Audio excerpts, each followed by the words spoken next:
Working for the SCP Foundation is no walk in the park. You're forced to remain under a veil of secrecy at all times, risking your life every single day contending with dangerous and inexplicable anomalies. And sometimes you have to do things that you are not proud of. Whether it's forcing others to collect the dangerous Y909 compound from SCP-3000, the giant eel responsible for creating the chemicals in amnestics, or engaging in a variety of innumerable unscrupulous activities, all done in service of maintaining normalcy. The nature of work at the Foundation invites difficult problems with no clear solutions. Moral dilemmas challenging enough to give a philosopher an aneurysm, and enough trauma that amnestics become standard-issue tools in a Foundation personnel's arsenal, not just to wipe the minds of others, but also to use on themselves, allowing their mental states a reprieve from the atrocities they may or may not have committed.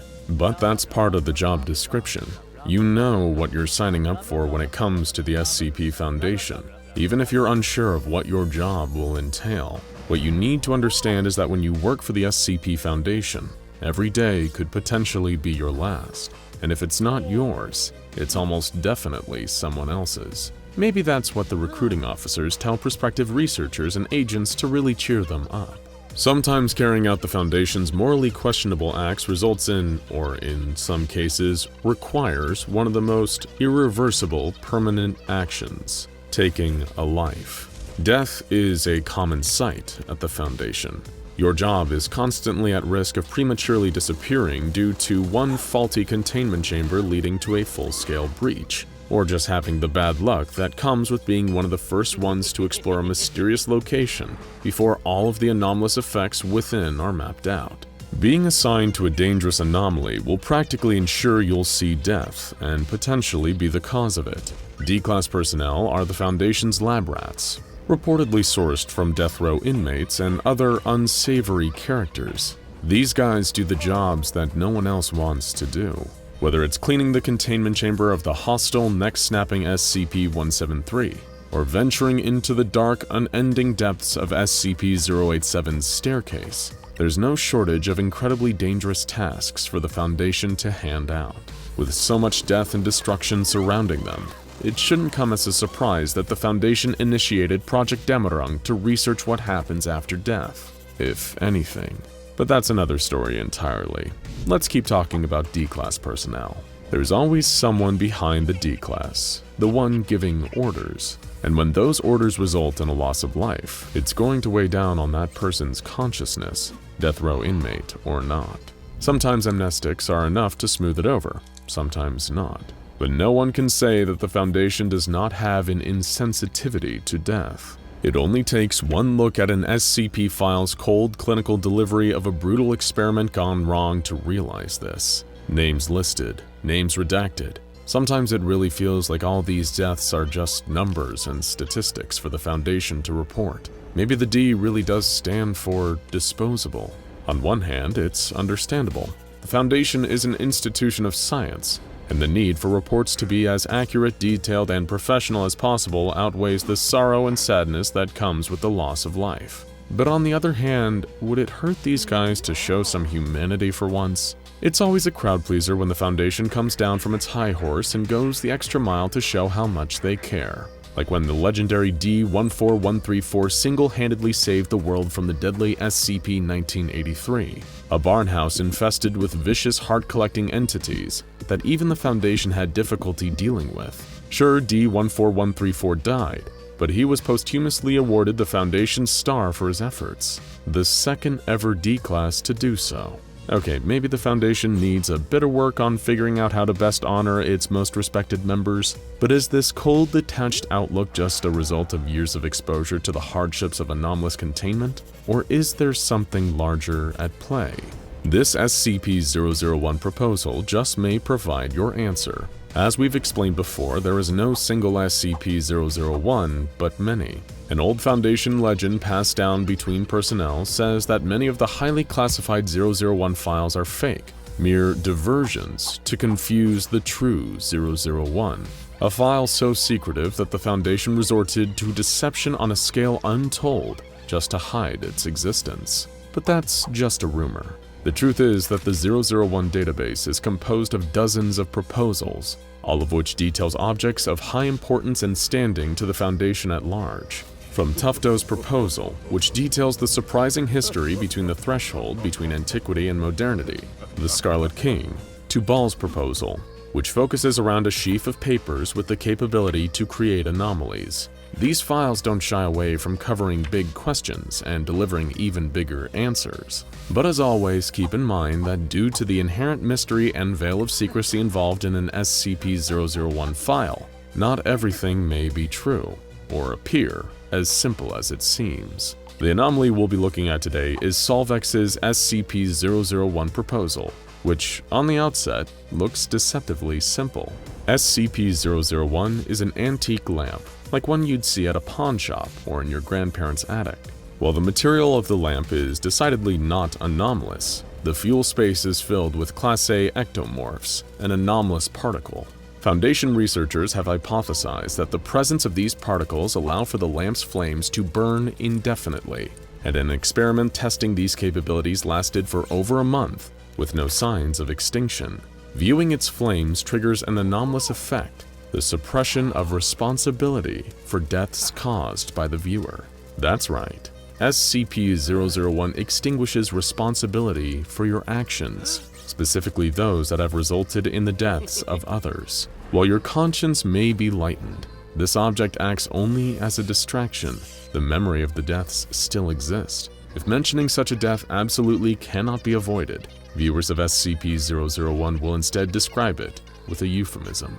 Ever wonder why the Foundation uses the terms neutralized or terminated so much? That's because SCP-001 is required viewing for members of the Foundation.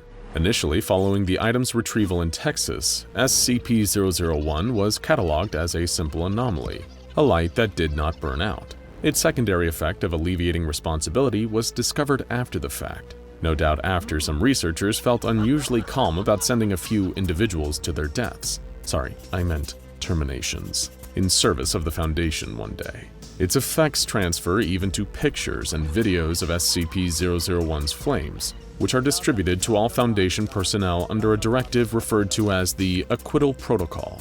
Discovering SCP-001 was truly beneficial to the early Foundation, whose personnel understandably struggled with having to take lives and make hard decisions. Before the discovery of this object, those working for organizations investigating the anomalous had to live with untold atrocities weighing down on them. Take, for example, another SCP-001 proposal, the Factory.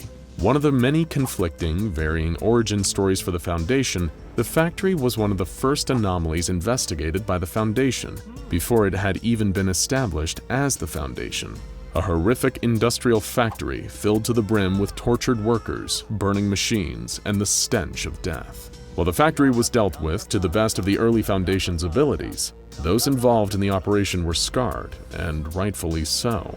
Perhaps to older generations of Foundation employees who lived through horrors unimaginable, exposing the entire organization to this SCP-001 lamp was the right thing to do, to spare the future generations of Foundation workers from having to live with the consequences of their actions. But in doing so, in utilizing an anomaly on such a large group of people against their will, what is the Foundation robbing from the people who work for it? As Overseer 05-1 once described it in a correspondence letter regarding SCP-001, I still regret that people who join us to protect mankind from abnormalities are changed into abnormalities and contained as such. But still, we must keep going until we find a better way than this method. We must always do our best.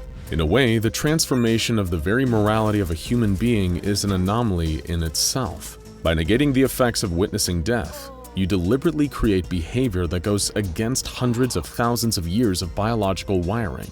Those exposed to SCP-001 are changed fundamentally. Metaphorically, this is the curse of the Foundation researcher, sworn to protect, sworn to die in the dark and silence, so that others may live in the light. And like all vows of secrecy, it comes with a cost. It shouldn't come as a surprise that a large number of Foundation personnel work with the organization as a generational calling. Take the Bright family, for instance. Once you're in, there's no getting out. and it's a lot easier to live as a family with knowledge of the Foundation than someone's parent attempting to balance a double life as a senior researcher. For some members of the Foundation, they were thrown into this life before they were even born, and anomalies like SCP-001 only cement the line that divides an ordinary person from those working behind the veil. The Foundation secures, contains, and protects, but the people making up the massive organization are just that, people. By furthering the divide between the general public and a member of the SCP Foundation, you only ensure what 05-1 already knew. He continued, "Organizations that protect mankind from anomalous objects have existed all over the world for a long time. Although there have been numerous ways of protection, it is indispensable to gain knowledge of anomalies, and the processes inevitably include experiments using living human beings. This varies depending on times and regions, such as criminals, slaves, different ethnic groups, and so on. Nevertheless, it is still largely eroded in the minds of the researchers. Some people could not bear their sins and threw themselves into the sea. Another person eliminated the distinction between life and death to keep his peace of mind, but then he killed his family due to a slight quarrel. I told many personnel repeatedly that these sacrifices led to protecting the world. Such words are, however, only so effective, and many personnel's hearts were understandably broken. But I found that lamp. The circumstances were coincidental, but its effect is noteworthy. The researchers have been able to study gruesome anomalies without so much a care in the world. As a result, their work efficiency dramatically increased, and the damage caused by abnormalities was soon negligible. Of course, the feelings remained, but there were measures in place now.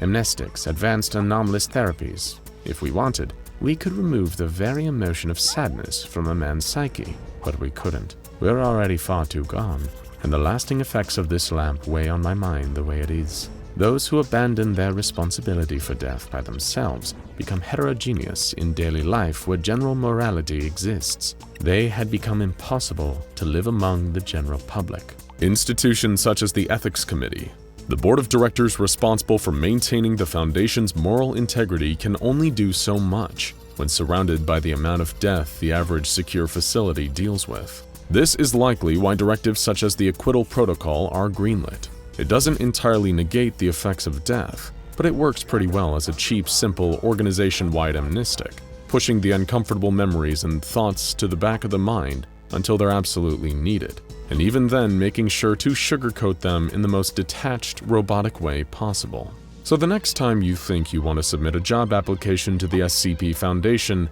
think of SCP-001, as well as all the other difficult, immoral tasks you may be asked to perform. Is throwing away your humanity in service of the goal of containment a noble one? What about changing the impact of one of life's most constant elements, death? Whatever the answer may be, there's one thing everyone can agree on. The life of Foundation personnel is not for everyone, and it certainly isn't easy on the mind.